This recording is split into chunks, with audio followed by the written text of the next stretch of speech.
I'm here with Swiper from the Chiefs. Mate, it never looked in doubt. Well done. How do you feel?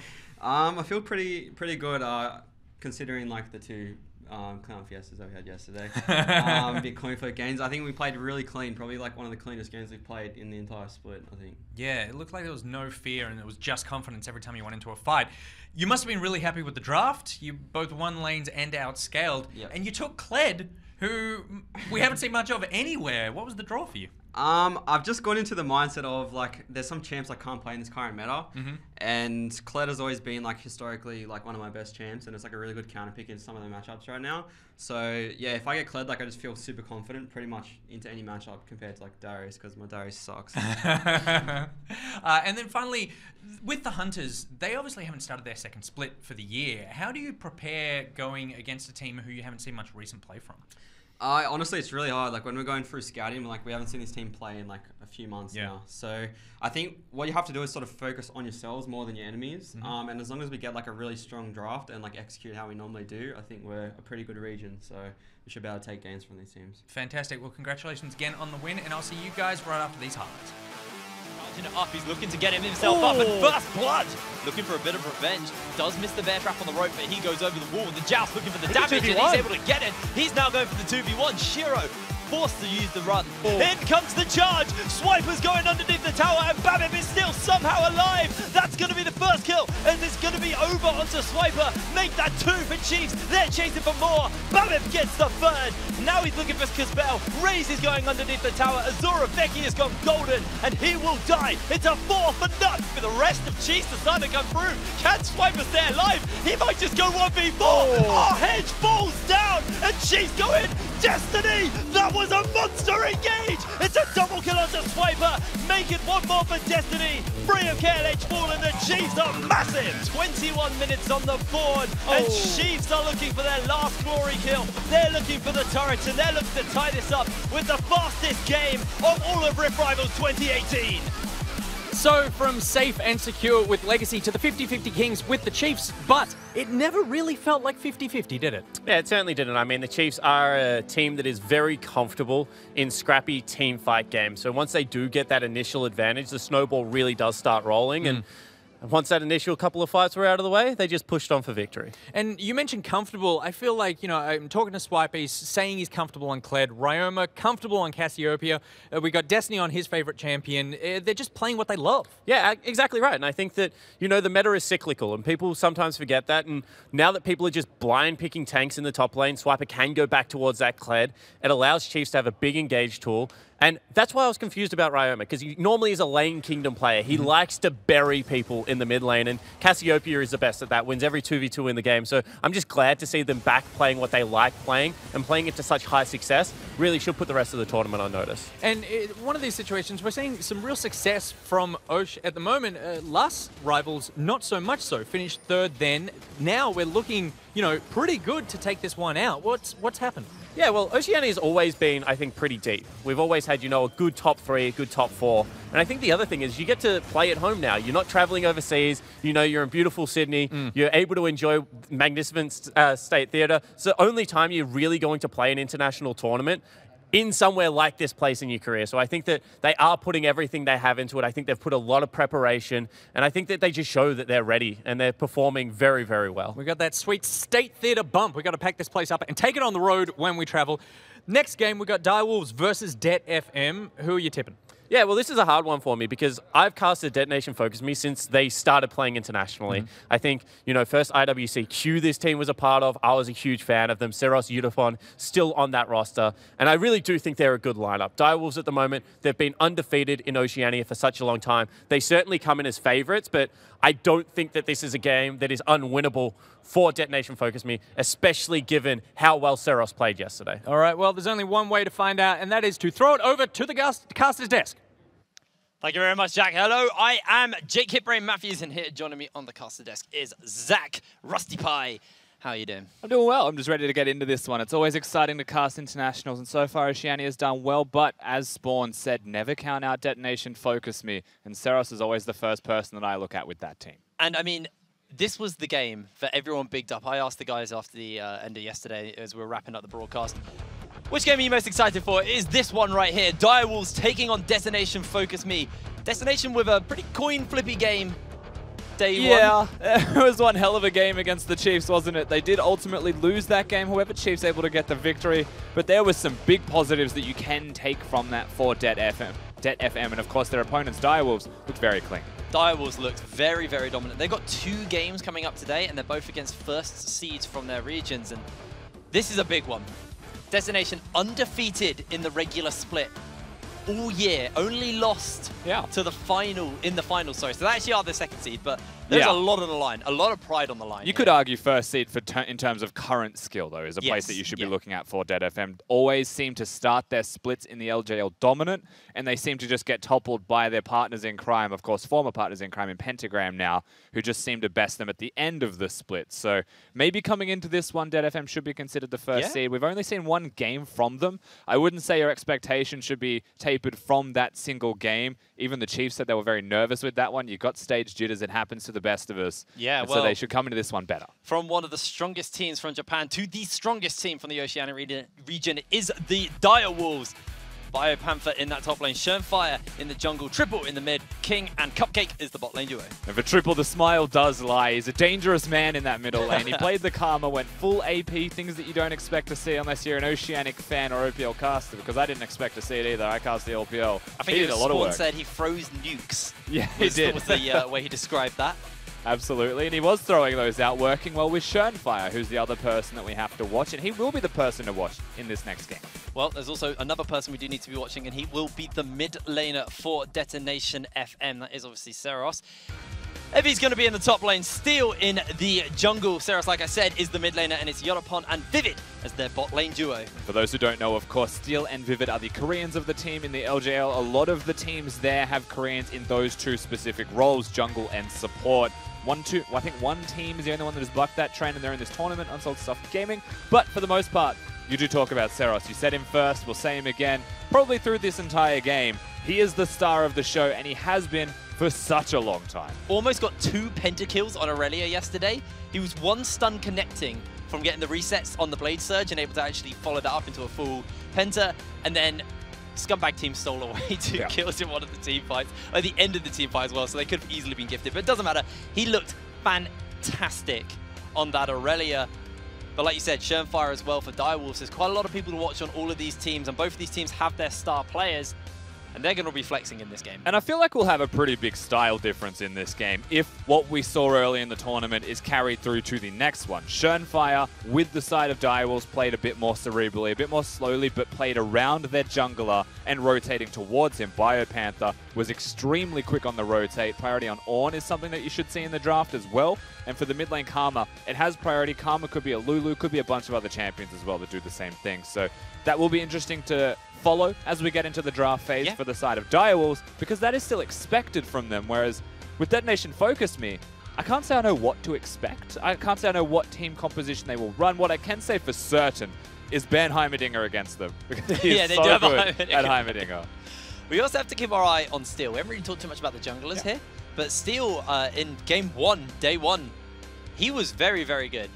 Early invade, you can see they scouted out how the Chiefs played, and they walked straight into the jungle and stole away the red buff uncontested. Well, they contested it, but Chiefs recognized they couldn't fight that. As we are through into picks and bans, Swain is going to get removed away. No surprises there. See what the Direwolves are going to look to ban out. Yeah, for the Direwolves side, we mentioned the Heimerdinger. I think that's the one necessity in the ban phase. Past that point, there's a couple of champions that have been banned against them. Nocturne is very strong. Being on the red side Direwolves, they may consider taking that from their opponents. Yep, Morgana banned away by the Direwolves. You know, had a lot of attention in that Japanese scene. They love Morgana as a support. Heimerdinger as well, and also a Tom Kench all removed off the board. Yeah, I mean, Morgana's also just seen higher priorities in this tournament as the days have progressed. Even the games within the first day had progressed. Morgana is a very dangerous champion, and I'm happy to see that teams are respecting her more, simply because you have control in multiple positions still in the same bottom lane. It's too flexible of a first pick. Well, the nuke chucker herself, Karma, has been banned out by Detonation Focus Me. Obviously done a little bit of scouting to see what Triple did on that. Kaiser has been removed away from Direwolves and instantly lock in that Nocturne in the jungle for Steel. The one thing we said that they may want to ban, being on the blue side, Dead FM very easily get access to that first pick.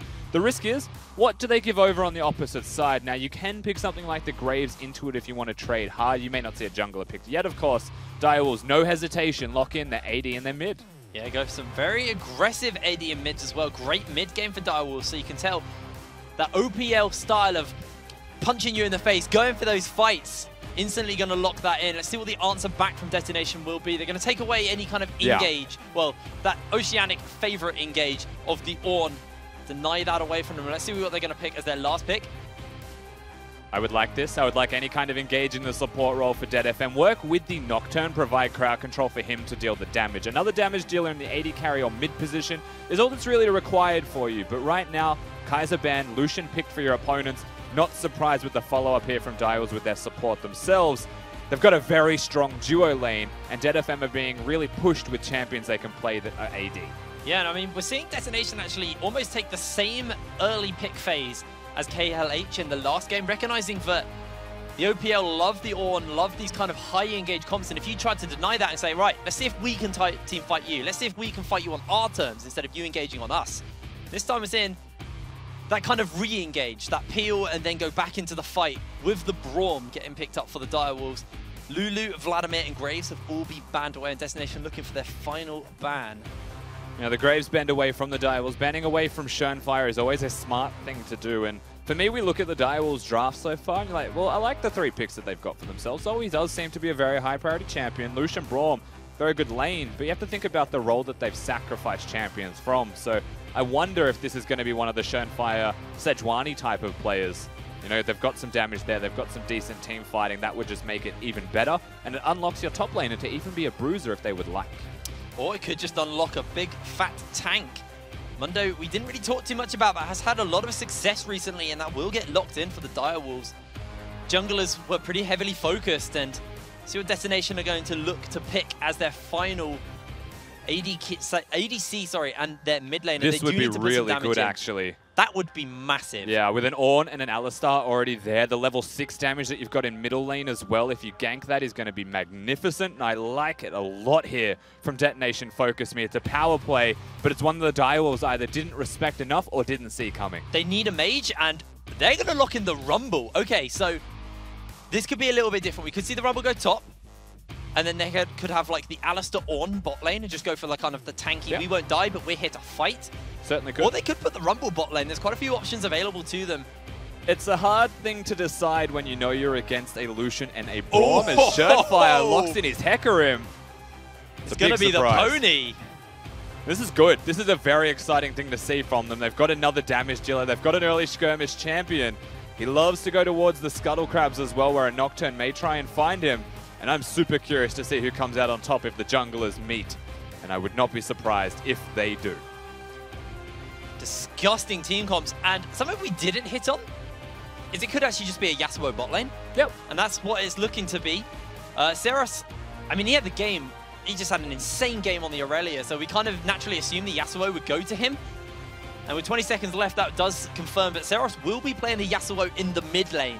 Yeah, for me, it was always going to go mid lane. A lot of the questions I had was more, would the Rumble go top or to the bottom lane? And now I think that Rumble top is not strictly bad, but I don't know how hard it would win against the Mundo, who can sit back and throw cleavers anyway. Both champions not using mana in terms of their damage output for poke in top lane, so I think the Mundo would sustain. I think the Mundo would be perfectly fine, but the Rumble in the bottom lane, whilst he's got the scrap shield, whilst he's infinite with resources, does run the risk of dying to the Braum and the Lucian. High kill threat bottom lane, especially with a Hecarim that can get down there and have an impact. I heard someone describe bot lane as the kind of rock, paper, scissors meta at the moment, where like ADCs generally have a tough matchup into the Yasuo, and then things like the Bruisers have a good matchup into the Yasuo, but then they have a bad matchup into the ADCs. And then you got the Hammer, which is Vladimir.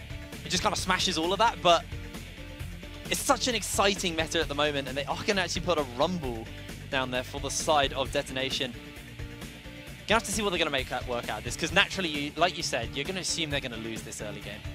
I think the word cyclical is better, like what Spawn used to explain it, but it's gone down a grapevine. You know, it started with the Yasuo in the bottom lane. You're like, well, what beats the Yasuo? The answer was Vladimir. And then Ryze was good in a Vladimir, Swain was good in a Vladimir, and now those two exist in the bottom lane, but Ryze got pushed out by Swain. So you've seen this constant trending towards what is the best in the bottom lane. I don't think Rumble is the strict best in that role, but I think there are some strengths to the champion when seen down there. The manaless resource as well is always going to be nice to have, but more importantly, having the shield, having the move speed, a bit of mobility. I still don't think it wins, though the Alistar may help a bit.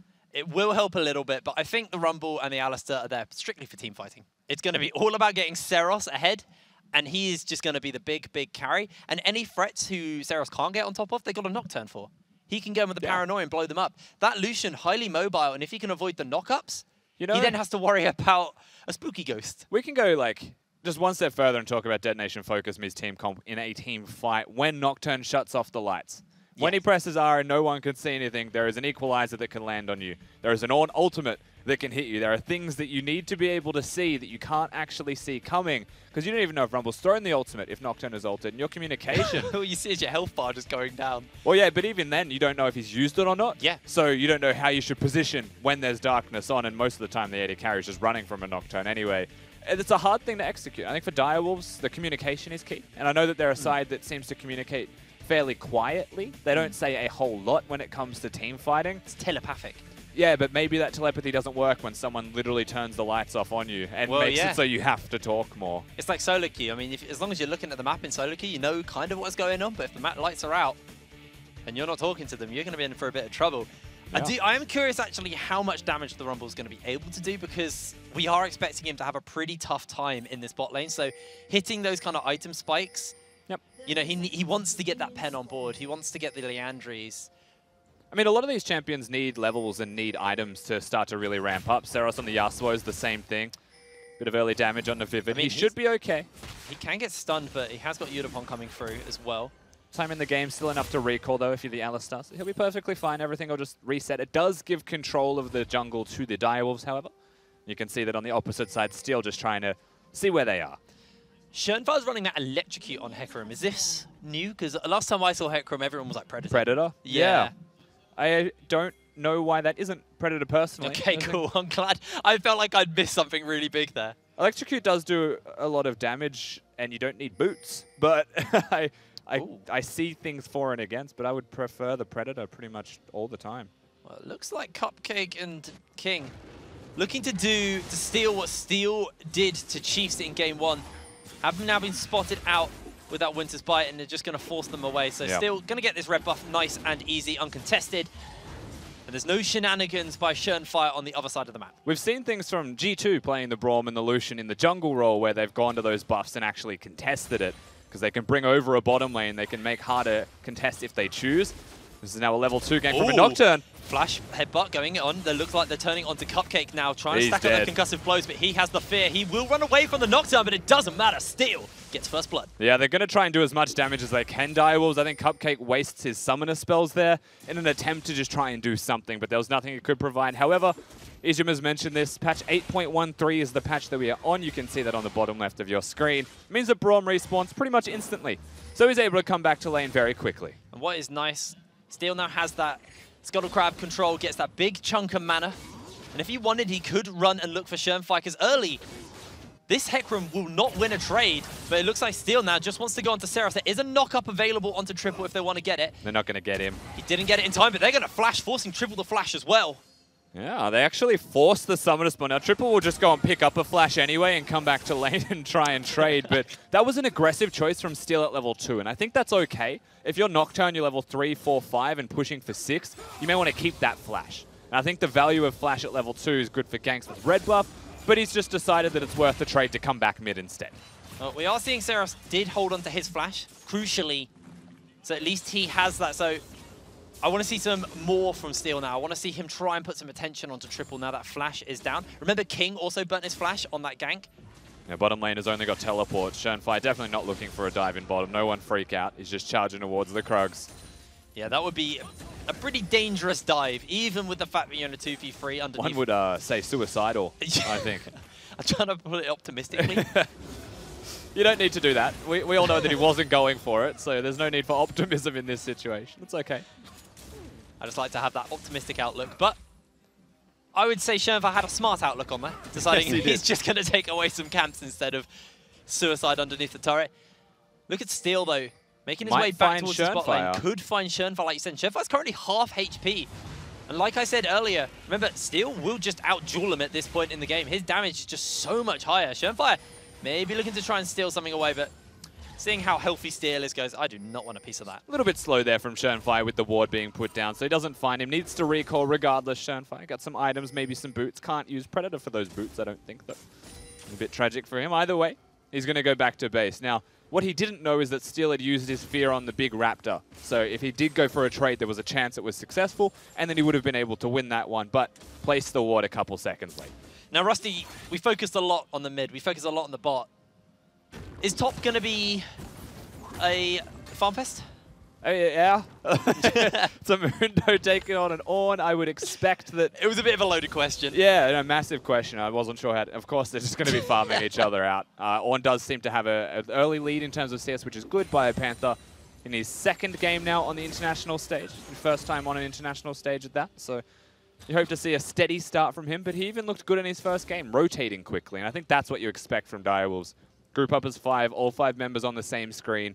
You'll see it time and again. For Detonation Focus Me on the opposite side, I would like to see that in response, but their comp is also designed to assassinate. He's in trouble. Great dodge there by Seros. He does have that cleanse, remember, so he can always get out if he needs to, but they're just turning it around, and that will be Seros.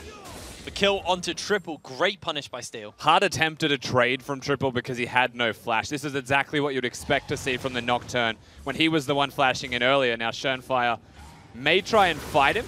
He's ghosted. He has got that ghost in. He's looking for the damage, but Steel's starting to turn it around. Has got that red smite, but Schoenfire is a level up. He's in the minion line, and Schoenfire is able to pick that kill up with a Q. Very easily able to get that one, Schoenfire. I know it looked close, but he was confident, and he ticked over to 5 in the middle of the wave. So very expertly done here from the jungler of Direwolves. Retribution, just a little bit anyway. No assist to be given to Triple, however. So what are you saying about Schoenfire's electrocute now? I'm saying Predator would have still done the same thing. But only better. It's okay. Doesn't matter in the end. He got the result he was after. What we also didn't note here is that Zoe has been hard winning lane. So yes, that gank did a great deal for Dead FM's mid laner Seros, who's been able to catch up in gold difference whilst his CS difference was so drastically low.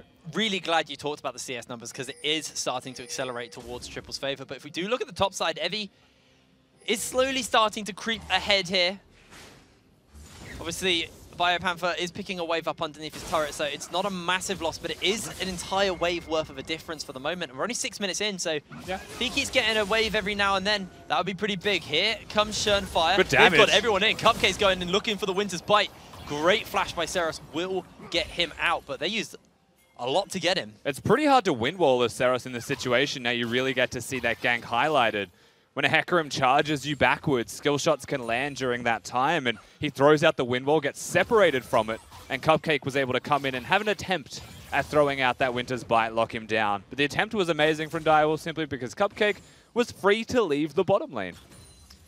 Cupcake, he did get his lane shoved in response to that, and while we are on the bot lane, while we're talking about that, they're doing a very good job to stay equal to King and Cupcake. You know, we were worried that maybe they wouldn't hit their item spikes and, you know, they're just here for the team fights. But Udapon, after this wave, will be pretty much equal with King on CS, and that's perfect for him. He's going to go get himself a back. He's building towards that Morella Nomicon as well. So once that pen... And rushing the Oblivion Orb there instead of going for something like Sork Shoes, which would have been nice utility against a Braum and Lucian, though. So he'll be good for the team fights. Once his Morellos is done against a Mundo, even against a Hecarim, you know, he's going to be in a good position for the 5v5. But he loses out on that movement speed, so opens himself up to the risk of dying. And when you think of like the cost difference between Sork Shoes and a Health Crystal compared to the Oblivion Orb, it's still fairly worth it to get the boots first for the move speed that you get as an added bonus. So he's hard committed to team fighting. It could be a greed thing. He recognizes that King's going to be picking up that Blade of the Ruined King early, and he just wants to make sure that if they do get themselves into extended trade, he can put those Grievous Wounds on. But I will agree with you. I think Sork Shoes probably would be better, because he does have a little bit of a boosted movement speed from his W, but for the moment, Triple getting feared, forced to use that flash. Steel is playing very, very aggressive. That's a big thing, though. Steel got the flash from Zoe and didn't use his own this time, and he's level 6. Kill threat well and truly enabled now. For Direwolves, they have to sit there and they have to counter as best they can. Schoenfire was hovering the area, and they've seen the dragon started. But Schoen complete... Oh, he doesn't. He stops it at the last second. Well, you've got to keep in mind there is a push for the bot lane for DFM, and Direwolves fully aware of this, know that they will be a little bit slow to the punch. BioPanther, again, doesn't have teleport either. And this is a great Drake for DFM to get, considering they've got hard matchups, really. They can now get some regen in lane. Yeah, really good timing as well. 9 minutes for an Ocean Drake is great to have. The composition's team fighting is a bit more touch and go to execute. Ornn is very reliant on being there to make it work. Or the Alistar has to have flash. So they can get that Drake for free. Top lane advantage with teleport was more than enough to scare the Direwolves away.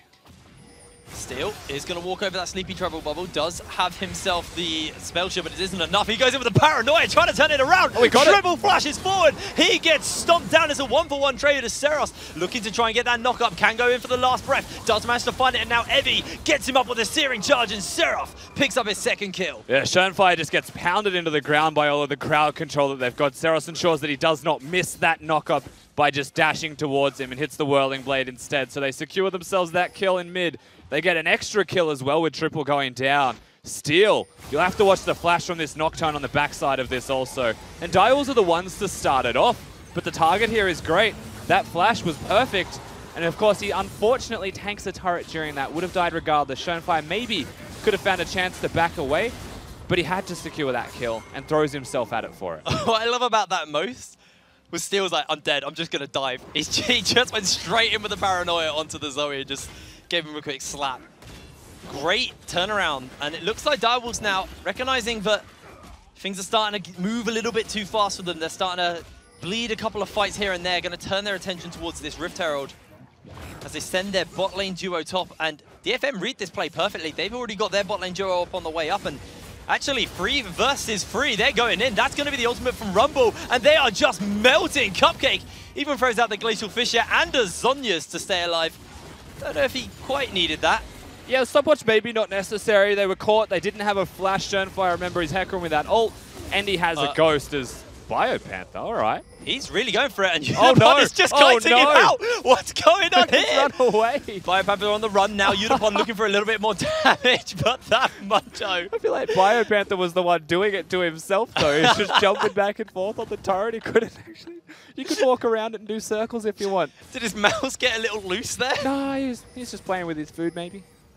That was weird. I'm not sure. That would have been very different if Unipon actually had the Morella Nomicon as well. He actually might have got that kill. Of course, no, there's also a stopwatch available for BioPanther. No chance of the kill on that one. They're getting item spikes here, though. Detonation focused me. They're really starting to ramp up in this game. Definitely so. Seros building towards that Phantom Dancer. Once he gets himself the Infinitage as well, that's 2 items and 100% crit. 15% of that damage then gets converted into true damage.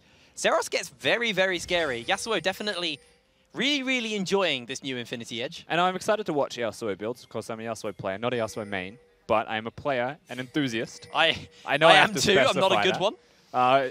A lot of people are going for Sterix Gauge as the second item for better survivability. And against a Zoe, against a Hecarim, when you're next to a Lucian to deal damage in the front lines, I would probably advise that instead of going towards the Infinity Edge. And the last time we saw the IE get rushed, it took a very long time for that to come across. And it was too long in terms of time. They lost the team fight before it. The game was taken from that Yasuo comp.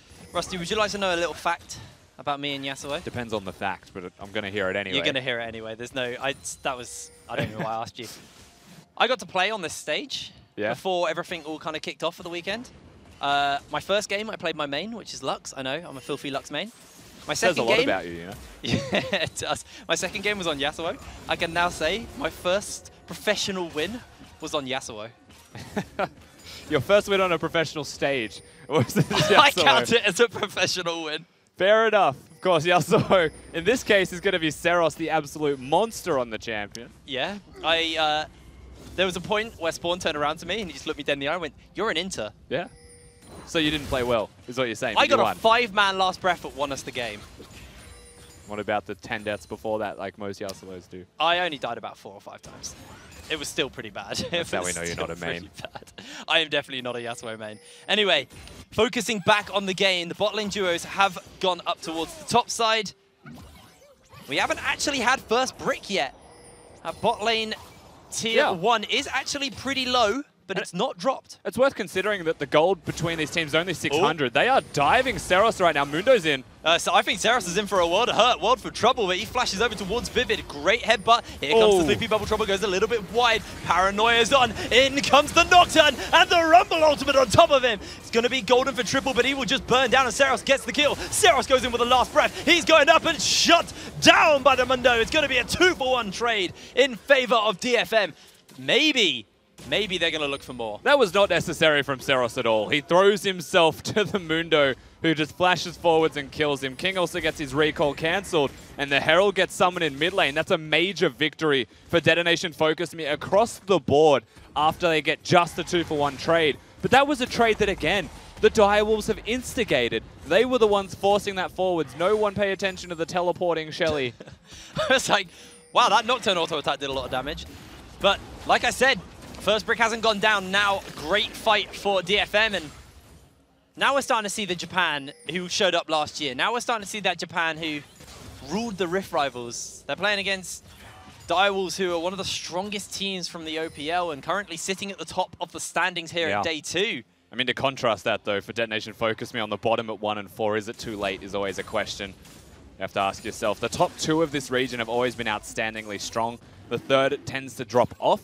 We haven't seen a lot of promise just yet from Unsold Stuff Gaming, whose time at the tournament did come to an end. I believe they only played 2 games. 0 and 2 as well. So now DFM and Pentagram have to put in a lot of work. And if they can beat Direwolves, if they can take out the first seed of Oceania, it's a big step in the right direction. It's a big mental boom for both Pentagram and DFM to go, look, we can do this. This is a very strong team. We managed to do it. Still picking these fights, though. They are looking for it. That's going to be the Infernal Drake, secured by Direwolves.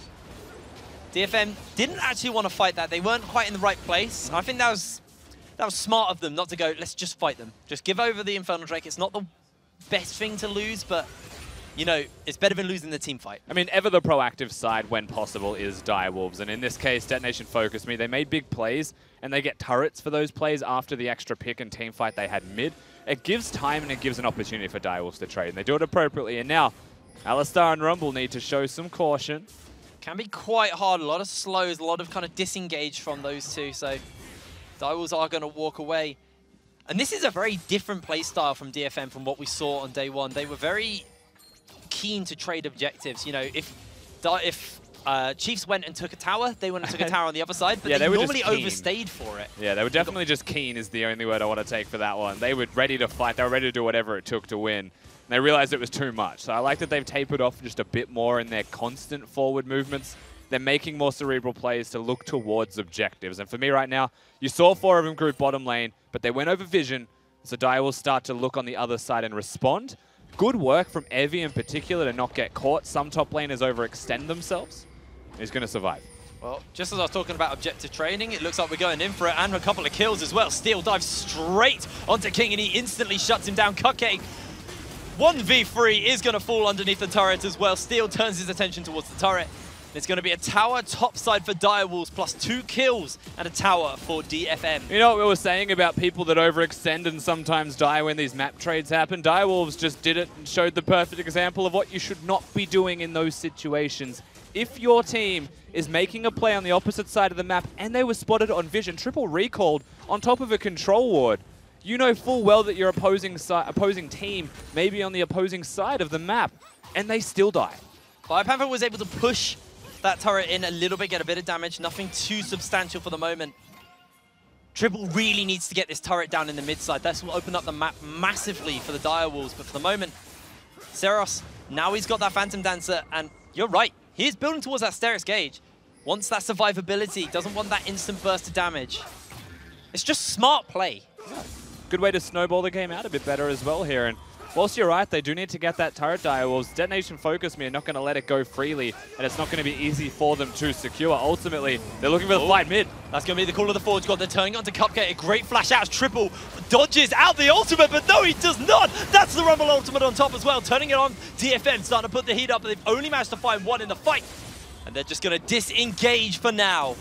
Yeah, Zoe does not dodge that ultimate, unfortunately. Still got knocked up, and it comes back to where she started regardless. So they are able to get that kill. Schönfire tries to save him, but Rumble just lays down red carpet and makes it near impossible to keep anyone alive. You have to disengage. DFM, keep pushing. I thought he was a fraction of the way out. I was very, very wrong. In comes Vivid, in comes the Paranoia, in comes absolutely everything. DFM looking for the fight. It's been a 1-for-1 so far. They're trying to chunk through Biopanther, but he's got the ultimate on. Now they're trying to run underneath the turret. It's a double kill onto Schönfire. Another knockup comes down, and Direwolves dissuade the dive. Yeah, they bite back hard, Direwolves. Ultimately a mistake from Detonation Focus Me, overexerting themselves with no ultimates there. They try a little bit too hard, unfortunately. So the kills go over to the Direwolves side. They're able to hold on in this game.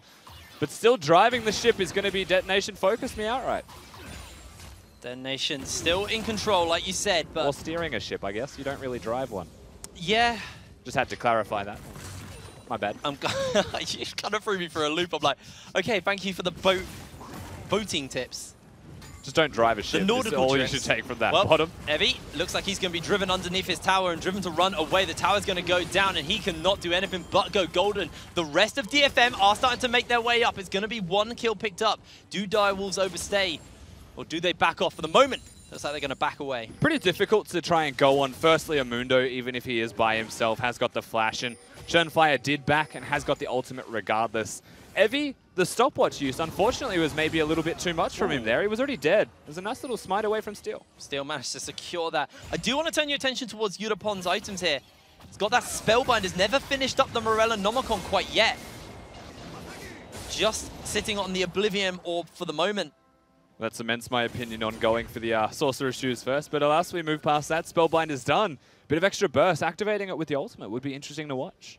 Being able to hit that long-ranged extra burst damage. He's going to do a lot when he can land it, and so far, the Rumble Ultimate's been very, very good from him, but like you said, just about that team fight, about those lights going out, and the big ultimate, the carpet being laid down. Speaking towards that Rumble, what is cool about the Rumble against the Direwolves composition is the amount of straight line spells they've got. Top lane. Steel goes straight with the Paranoia. That's going to be the Rumble ultimate. He is just liquefied underneath his own turret. Steel goes golden. Now here comes Seros. Vivid looking for that headbutt, looking for that damage. Seros still hasn't used that last breath. Call of the Forge Gods turning onto Schönfire. It's going to get instantly turned up, and 2 kills picked up by DFM. They get the kills. They're able to get away as well with most of their lives. Steel is the sacrifice that Schönfire finds. Biopanther on the other side of the map has the teleport now. Just doesn't assist the team, and Triple's a bit slow on the rotate. That's the biggest difference. Seros is up there, and he's up there early well, to we're go going for to this take a fight. little look at the replay once again. King just No way overextended.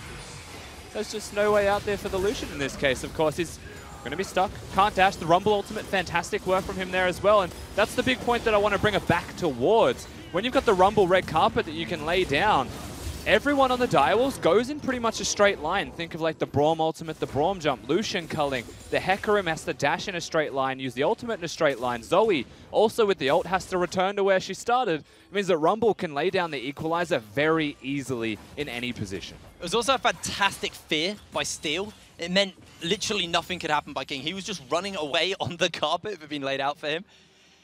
He got pretty stomped by that, unfortunately, but DFM actually don't gain anything off that. They've had 2 picks in a row now where they've not really been able to get anything with it. So they're finding the kills, they're getting themselves a little bit of gold in their pocket, but gold is still dead even at 22 minutes. And Direwolves, you know, they're not particularly happy about losing some of these kills and, you know, kind of giving up a couple of fights here and there, but they're holding on.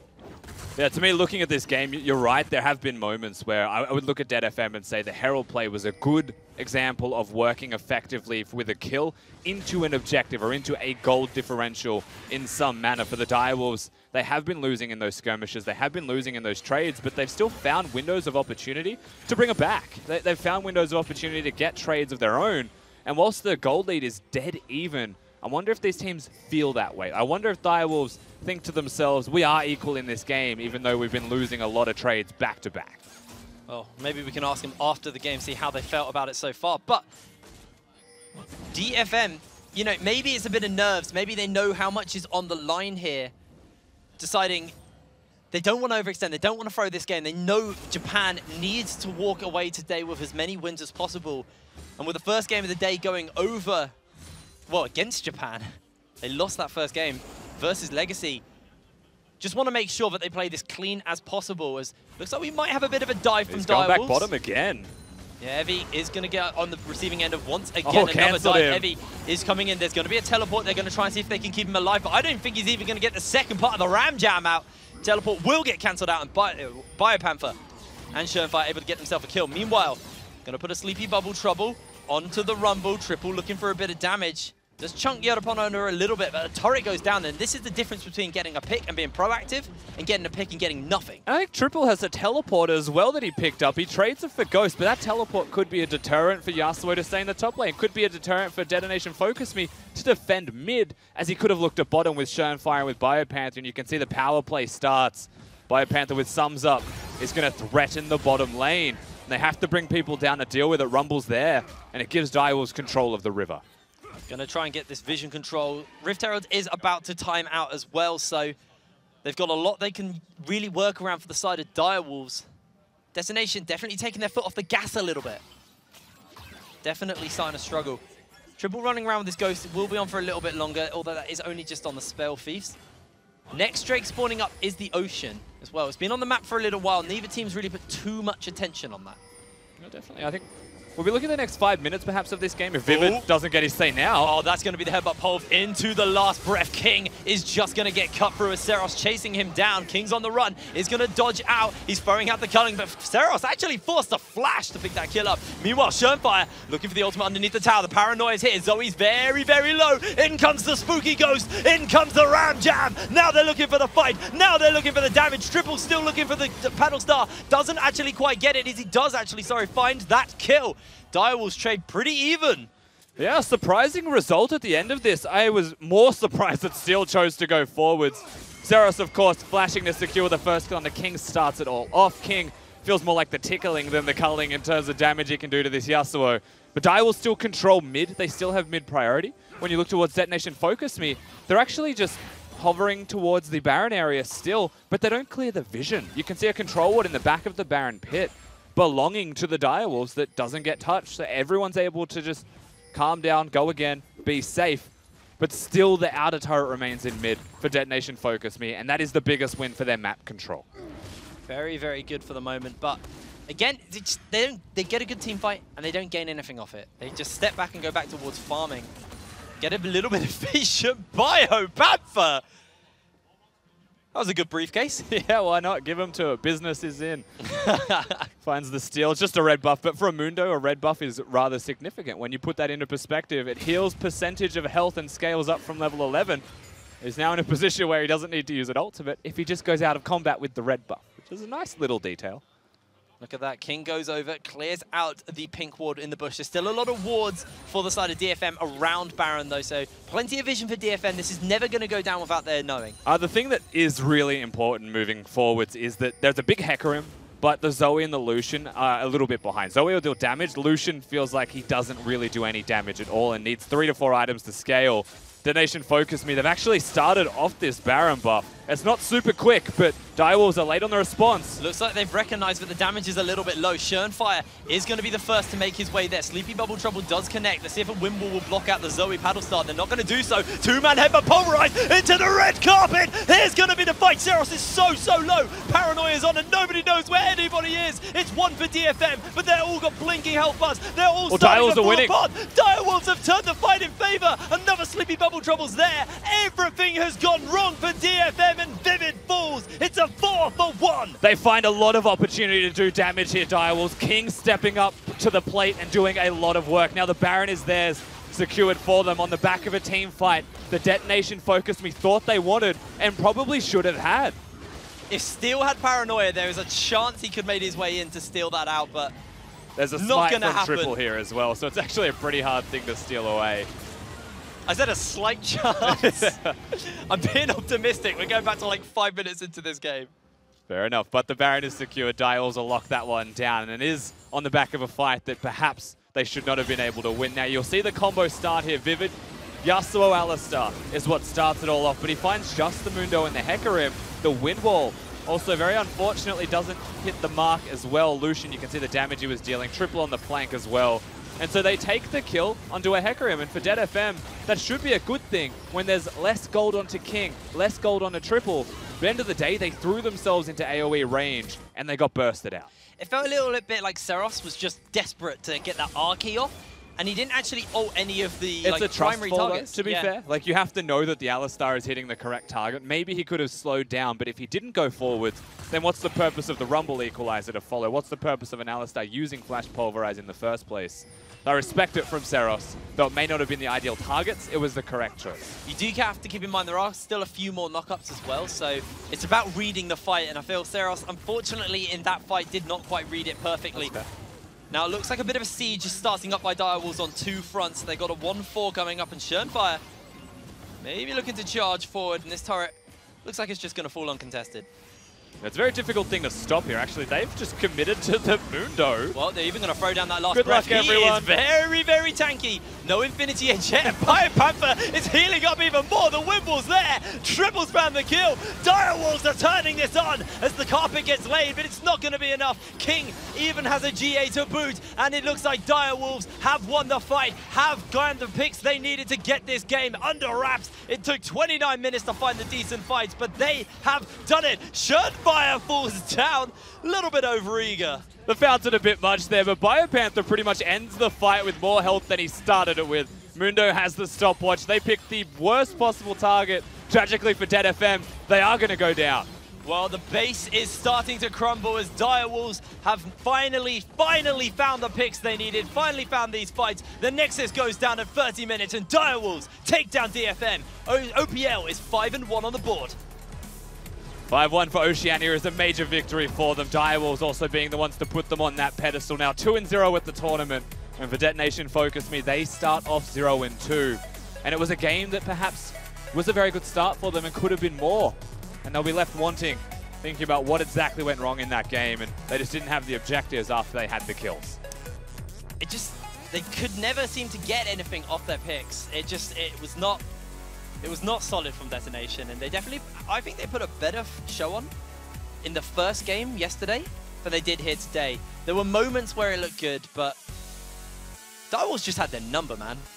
I mean, at the same time, Detonation Focus Me were looking for the team fights. They had the idea with what they were trying to achieve, but ultimately the execution wasn't going to be there for them. That Baron fight could have been very different if they found a Zoe or a Lucian amongst the AoE combo that they threw down to their opponents, but it missed. It hit a Hecarim, who was very strong, and by being strong, he was fairly tanky, and a Mundo, who was going to survive that engage no matter what happens. At the end of the day, the execution could have actually been the difference here, and when you look at it from that perspective, Direwolves just executed better.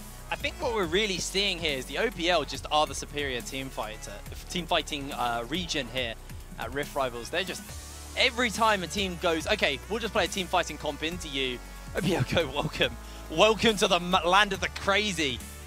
And they're just doing really, really well. Every time they fall behind a little bit early, and then these mid to late game team fights, just absolutely breathtaking by OPL. Even the mid-game decision-making, though, from Schönfire, going towards Biopanther's lane, finding the Ornn, and having the confidence that between the two of them, they can kill a tank in that side lane was a big thing for them that kept them in the game. And you saw by the end of it, they tried to kill the Mundo, but he was way too tanky. You're never going to be able to kill him with a force that hard.